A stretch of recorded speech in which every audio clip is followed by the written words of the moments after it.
भक्ति से क्या लाभ है। भक्ति सद्गुरु की कृपा से मिलती है। एक बुढ़िया वृंदावन में बैठी रो रही थी।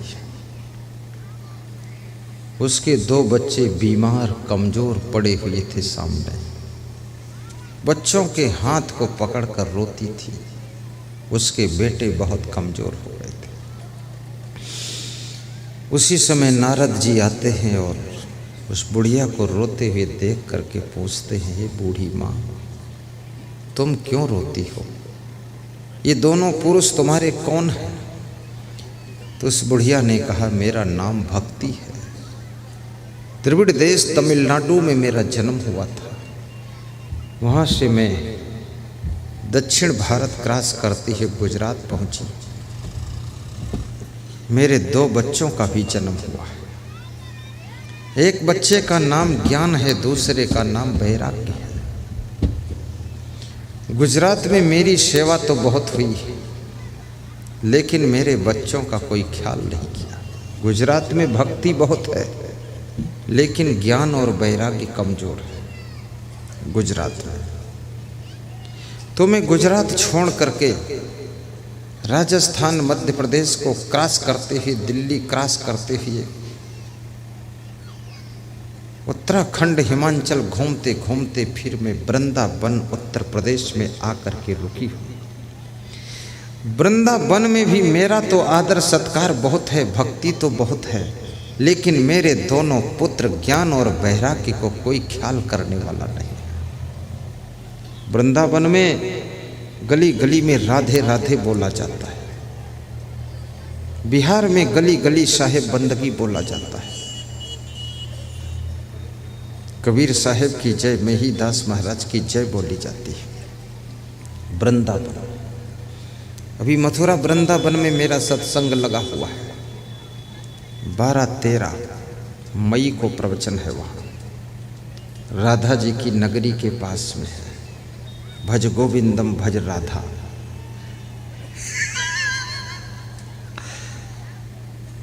पहली बार वहाँ होने जा रहा मथुरा जिले में बड़ा सत्संग। मिलिट्री के भक्त कराने जा रहे हैं।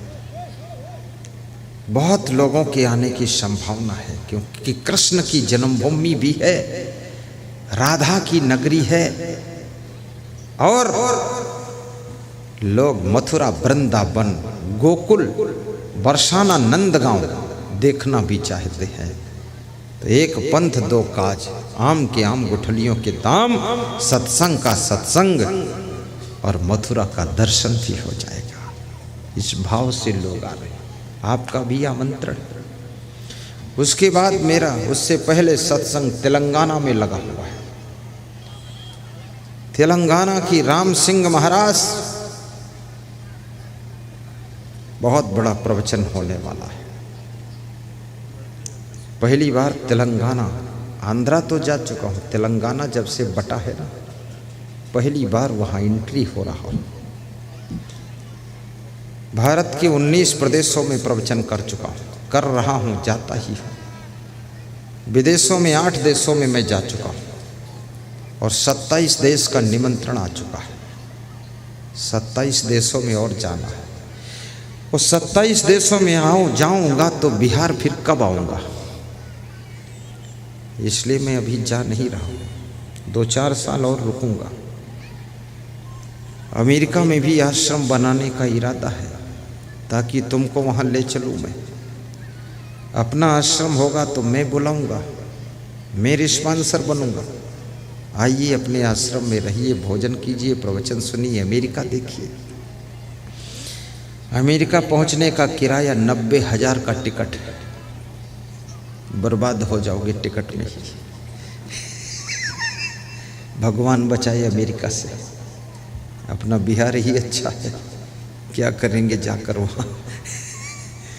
लेकिन एक बार गुरुदेव की कृपा से कोशिश करूँगा अमेरिका में तुमको बुलाऊं। 5 साल तक इंडिया आने का मौका ही न दूं, वहीं सर्विस दिला दूं। 1 महीने में 10 लाख महीना कमाओ 2-3 साल 5 साल कमा लो, 10-20 करोड़, और फिर बिहार वापस आ जाओ, फिर लौट के अमेरिका जाओ ही मत। यहाँ अच्छा मकान बनाओ, मुझे बुला के सत्संग कराओ और सबको जलेबी जलेबा खिलाओ और आनंद मनाओ कि जय हो गुरुदेव।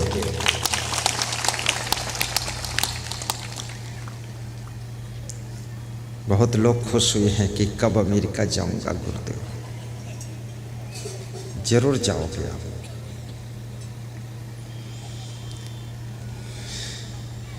तुम्हारे पद्म चरणों में नमन 100 बार है गुरुवर। तुम्हारे पद्म चरणों में जय हो नमन 100 बार है गुरुवर। नमन 100 बार है गुरुवर। नमन 100 बार है गुरुवर। नमन 100 बार है गुरुवर। नमन 100 बार है गुरुवर। कृपा की एक किरण दे दो, कृपा की एक किरण दे दो। दुखी संसार है गुरुवर। दुखी संसार है गुरुवर। दुखी संसार है गुरुवर। दुखी संसार है गुरुवर। तुम्हारे पद्म चरणों में नमन 100 बार है गुरुवर। तुम्हारे पद्म चरणों का बहुत सुंदर नमन 100 बार है गुरुवर। नमन 100 बार है गुरुवर। नमन 100 बार है गुरुवर। नमन 100 बार है गुरुवर। नमन 100 बार है गुरुवर।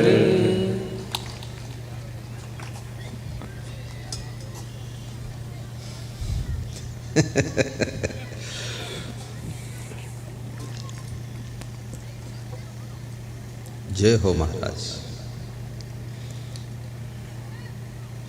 तन सुखाय पिंजर कियो, धरो रैन दिन ध्यान।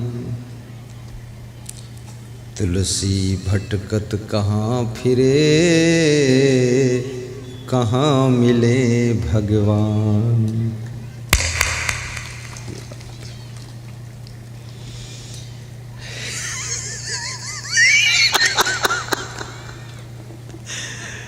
शरीर सूख गया है। जजाई तन जियति न जारो, जो बन जारी युक्ति तन पारो। जो कछ युक्ति जान तन जरे, घट ज्योति उजियारी करे। कबीर साहब कहते हैं इस शरीर को भूखा रखकर, प्यासा रखकर, ठंडी से गर्मी से तपा तपा कर, सुखा सुखा कर पिंजर मत करो, इसको मत जलाओ। जलाना है तो इसके भीतर जो काम क्रोध लोभ मोह है उसको ज्ञान की अग्नि में जलाकर भस्म करो, और इसके अंदर ज्ञान की ज्योति जलाओ जिससे ज्ञान का प्रकाश हो। जजाई तन जियति न जारो, जो बन जारी युक्ति तन पारो। जब तक जीवन है सम्यक आहार लीजिए, सुपाच्य भोजन कीजिए। मैं जो भोजन करता हूँ 10-11 प्रकार का आटा एक में मिलाकर खाता हूँ। आपको भी बता देता हूँ, गेहूँ, जौ, मक्का, ज्वार, बाजरा, अरहर, मसूर, मूंग, उड़द, 2-3 और है, भूल भी जाता है। ये सबको मिलाकर धो दीजिए, सुखा दीजिए, फिर मोटा मोटा थोड़ा पिसा दीजिए, फिर रोटी बना दीजिए और गाय का देसी घी थोड़ा लगा दीजिए और फिर खा लीजिए। देखिए आपका चेहरा लाल रंग का होगा, तुम्हें लाल रंग देकर जाऊंगा। तुम कहोगे संगदेव फिर आना, एक बार साल में आकर लाल कर दो। आओ, साल में कर दो लाल में। गाजर खा लो एक सुबह, एक मूली, एक जामफल, अमरूद, एक केला, एक हरी मिर्च, थोड़ी मूंग, थोड़ा गेहूं, थोड़ा चना। चना, गेहूं, मूंग भिगा दीजिए, थोड़ा फूल जाए, अंकुरित हो जाए, फिर धो दीजिए। फिर उसमें गाजर, मूली छोटा छोटा काट कर डाल दीजिए, एक टमाटर काट कर डाल दीजिए, एक मिर्च हरी काट कर डाल दीजिए, एक नींबू उसमें निचोड़ दीजिए, थोड़ा सेंधा नमक डाल दीजिए और फिर उसको खाइए। आप ऐसा टेस्ट आएगा, फिर आप कहोगे वास्तव गुरुजी ने कोई चीज़ बताई है। और उसको खाने के बाद फिर एक केला खा लो, एक जामफल खा लो, एक बेर भी खा लो और उसके बाद आधा घंटे तक कुछ मत खाओ। आधा घंटे के बाद आधा लीटर 1 लीटर गरम गरम खौलाया हुआ दूध पी लो और फिर 2 घंटे बाद रिजल्ट देखो। पेट में जो 10 साल पुराना मैल जमा है आंत में, काला काला, सब निकाल के धो के बिल्कुल पिचकारी जैसा निकालेगा, सब साफ, ताजगी एकदम, माइंड तेज हो जाएगा। लेकिन इसको हफ्ते में 1 दिन छोड़ कर लीजिए, कोई दवा की जरूरत नहीं रहेगी, एकदम सुंदर शरीर, बुद्धिमान हो जाओ। बहुत तेल मिर्च मसाला ज्यादा मत खाना।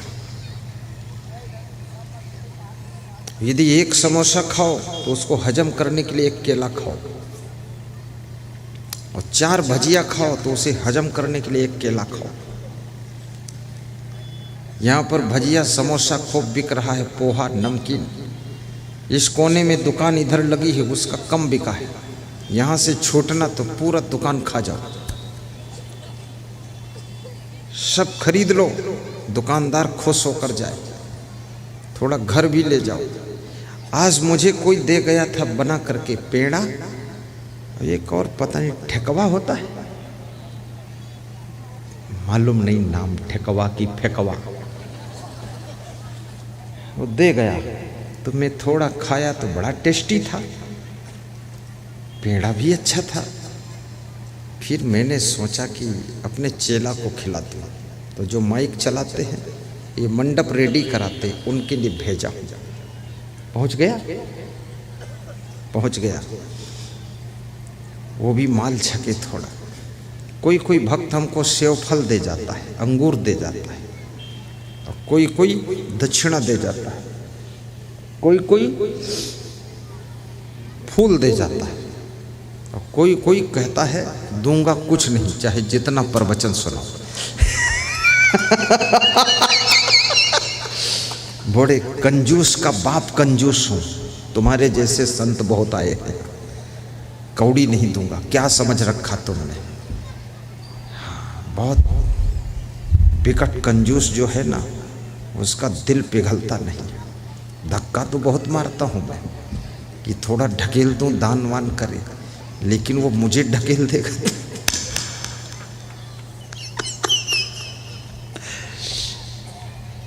दान पुण्य भी करना चाहिए, ज्ञान दान भी कीजिए। ज्ञान है तो ज्ञान दीजिए दूसरों को। प्रेम दान करो, प्रेम से सबसे बोल दिया करो। खुशियां दान कर दो दूसरों को। वस्त्र दान करो, समय दान करो। अभी मेरे पास में 2 भक्त आए थे, तप्पाडीह के, मनोज कुमार, धर्मेंद्र कुमार। तो कह रहे थे कि अगला जो प्रोग्राम आपका होगा वहाँ 3 दिन का समय दान करूँगा, पूरी सेवा करूँगा, भोजन परोस कर खिलाऊँगा। मैंने कहा इसी में कर दो। बोले ये तो निकल गया, अब क्या करूँ इसमें, वहाँ 3 दिन रुकूँगा। मैंने कहा वो हरिद्वार कुंभ मेला में, बोले वहाँ तो 15 दिन भी दे दूँगा समय। मैं आपसे भी कहूँगा समय दान भी बड़ा श्रेष्ठ दान होता है। जैसे मैंने अपना जीवन दान कर दिया, मैं भी चाहता अपना परिवार बसाना तो क्या नहीं बसा सकता था, बसा लेता। एक के बजाय 7 पत्नी ले आता, जितनी चाहता उतनी ले आता। बस उनको पत्नी लाने में क्या बात है, बस जितनी पत्नी हो उतनी व्यवस्था कर दो। सबको 10-10 साड़ी दे दो, 10-10 गले के हार दे दो, और सबके नाक में छेद करके नथुनी डाल दो। जिसके नाक में नथुनी वही तुम्हारी पत्नी।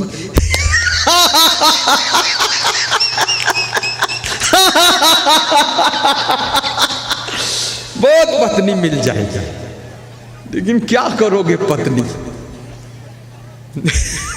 अगर एक पत्नी में फंस गए तो 2 पत्नी में पड़ गए, 3 पत्नी हो गई, तो ये संसार के करोड़ों नारियां, करोड़ों पुरुष लोग मेरा ज्ञान कैसे प्राप्त करें? इसलिए एक भी पत्नी नहीं रखना है, कहीं फंसना ही नहीं है। करोड़ों लोगों के लिए जीना है और करोड़ों लोगों को ज्ञान सुनाना है, और पूरा समय दान, जीवन दान कर देना है। ये बुद्धि दान कर देना है, ज्ञान दान कर देना है, अपनी वाणी को दान कर देना है। अगर ये प्रखर वाणी लेकर के मैं पॉलिटिक्स में बोलता तो मुख्यमंत्री बनता फटाक से, कौन रोक सकता था? लेकिन नहीं, मुख्यमंत्री नहीं बनना है, हमको तो आपका प्रेमी संत बनना है, आपको ज्ञान देना है।